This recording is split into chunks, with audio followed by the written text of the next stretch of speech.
Jadi memang idealnya dalam Islam ini ya setiap ucapan itu memang kita laksanakan. Ya, itu idealnya memang. Tetapi orang terkadang tidak berbanding lurus antara ucapan dan perkataan. Ya, tidak berbanding lurus dan kebanyakan orang saya kira begitu. Karena memang kita ini kan manusia yang memang tidak luput dari kesalahan dan kekhilafan. Itu satu. Yang kedua, iman kita ini yazidu wa yanqus, bertambah dan berkurang. Tentu yazidu bi ta'ah wa yanqusu bil ma'siyah, kan begitu, bertambah dengan ketaatan dan berkurang dengan kemaksiatan. Jadi manakala ketaatan itu bisa kita jaga dan kita pelihara, kita lestarikan, itu pada waktu itu sesungguhnya keimanan kita lagi subur-suburnya, lagi naik-naiknya gitu. Tapi manakala itu kita jatuh ke maksiat, maka itu akan turun. Nah, sejatinya sebagai yang saya sampaikan tadi, orang berbanding lurus perkataan dan perbuatan. Tapi banyak orang di luar sana, mungkin bahkan juga kita, itu tidak demikian ya. Bahkan banyak kita sampaikan, ternyata kita tidak melakukannya, bahkan kita melanggar. Nah, kan begitu. Nah, sejatinya kita harus mengevaluasi diri kita, gitu. Mengevaluasi diri kita sejauh mana yang kita sampaikan ini sudah kita laksanakan.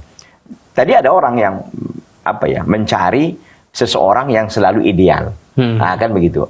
Dia jangan nggak melakukan. Ya, dia juga merintah-merintahkan saja, apalagi saya untuk apa, kan begitu. Maka kita katakan begini, man talaba akhan bila akhin shara bila akhin, kata para orang Arab ya, mengatakan begitu. Man talaba akhan bila aibin shara bila akhin. Barang siapa yang mencari teman ya yang tidak ada aibnya, yang tidak ada kekurangannya, maka jadilah dia tidak ada temannya.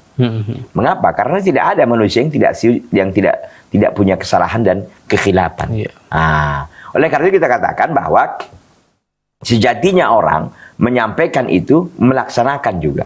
Tapi kalau seandainya orang umpamanya, Pak Ustadz saya nggak mau berdakwah. Kenapa?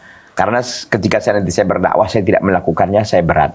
Saya nanti orang dikatai orang, mungkin juga saya merasa diri saya berhutang dan sebagainya. Contoh, melaksanakan ibadah haji umpamanya atau kurban. Ya, yang saya kira sebentar lagi kita akan melaksanakan ibadah kurban gitu kan. Kita mengajak orang berkurbanlah, pasang niatlah begini. Sementara kita nggak berkurban umpamanya gitu kan. Nah, dikatakan bahwa kalau seandainya orang semuanya berprinsip seperti yang saya sampaikan tadi, nanti dia takut nggak melaksanakan yang diperintahkannya, maka orang yang menegakkan amar ma'ruf nahi munkar nggak akan ada lagi. Kenapa? Karena orang akan takut semua. Aku nanti kalau aku sampaikan begini, aku belum bisa melaksanakan, aku takut nanti orang akan mengata-ngatai atau orang melecehkan dan sebagainya. Jangan berhenti untuk melakukan kebaikan, untuk mengatakan kebaikan. Meskipun kita belum mampu melakukannya. Contoh, umpamanya kita menyuruh orang untuk melaksanakan ibadah kurban. Sementara kita sendiri nggak berkurban, mungkin karena keterbatasan biaya dan lain sebagainya gitu kan. Apakah karena keterbatasan itu menghalangi kita untuk menyampaikan, untuk mengajak orang, mengingatkan orang untuk berkurban?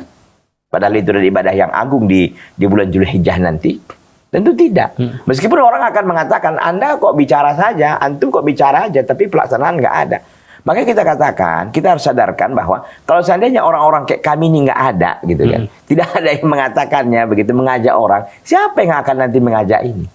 Jadi kalau semua orang harus mengucapkan semua yang disampaikan itu, harus memang idealnya begitu, kan begitu yang paling bagus. Tapi ketika orang akan takut dengan begitu, nanti akhirnya dakwah ini bisa stagnan, bisa stop semua udah gitu.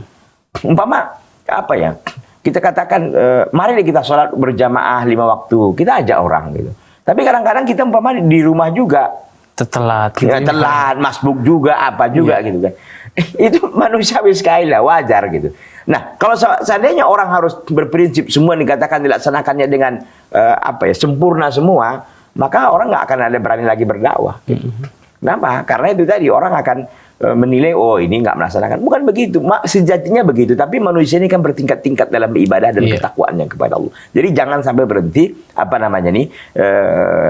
orang yang mengingatkan ini harus ada terus, meskipun mungkin orang bertingkat-tingkat dalam pelaksanaannya.